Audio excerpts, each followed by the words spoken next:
भगवद गीता में भगवान श्री कृष्ण कहते हैं, मन का बेचैन होना उसका स्वभाव है। हमारे मन को लगता है कि अगर वह अलग अलग बातों के बारे में सोचता रहेगा तो हमें आने वाली हर मुश्किल और मुसीबत से बचा लेगा, पर ऐसा होता नहीं है। हम अपने जीवन का काफी अधिक समय सोच विचार करके परेशान होने में निकाल देते हैं।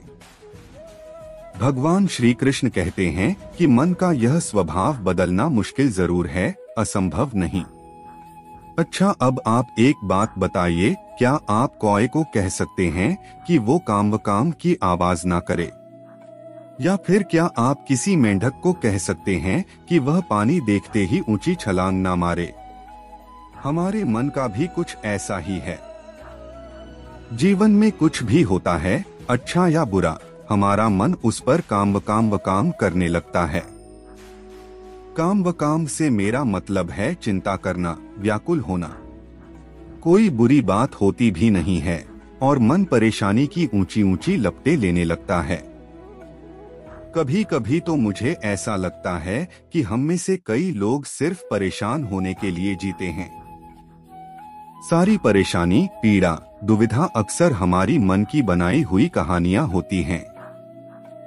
भगवान श्री कृष्ण हमें हमारे मन को शांत और स्थिर करने के लिए दो उपाय देते हैं। पहला, ध्यान लगाना या मेडिटेट करना। दूसरा, वैराग्य भाव सीखना। अब ध्यान या मेडिटेशन शब्द सुनते ही आप में से कई लोग कहेंगे कि आप आंख बंद कर सांसें अंदर बाहर नहीं ले सकते। यहाँ हम सब गलती कर बैठते हैं।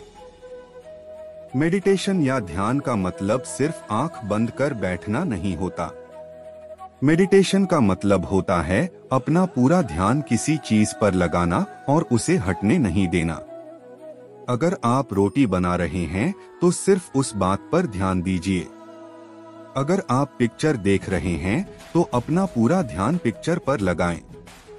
यह मत सोचिए कि पिक्चर देखकर आप अपना कितना वक्त बर्बाद कर रहे हैं। जब आप जीवन के हर छोटे बड़े काम को पूरे ध्यान से करते हैं तो आपका जीवन ही एक मेडिटेशन बन जाता है। ऐसे जीवन में शांति, स्थिरता, साहस और सफलता का होना अनिवार्य है। वैराग्य भाव दूसरा उपाय। वैराग्य का अर्थ यह नहीं कि आप सब कुछ छोड़कर जंगल में जाकर बैठ जाएं।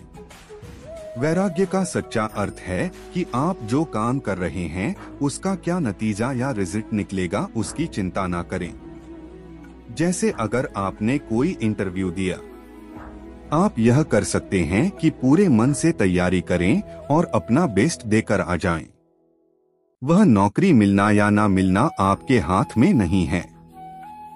इस नतीजे के पीछे अलग अलग चीजें हैं जो आपके बिल्कुल कंट्रोल में नहीं। तो जिस चीज के बारे में आप कुछ कर नहीं सकते उसके बारे में चिंता भी ना करें। यही वैराग्य का सच्चा मतलब होता है। और यही है भगवान श्री कृष्ण का दूसरा उपाय, मन को चिंता की लपटों से बचाने का।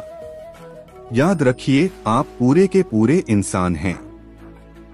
समझदारी, संयम और कुशलता से भरे इंसान।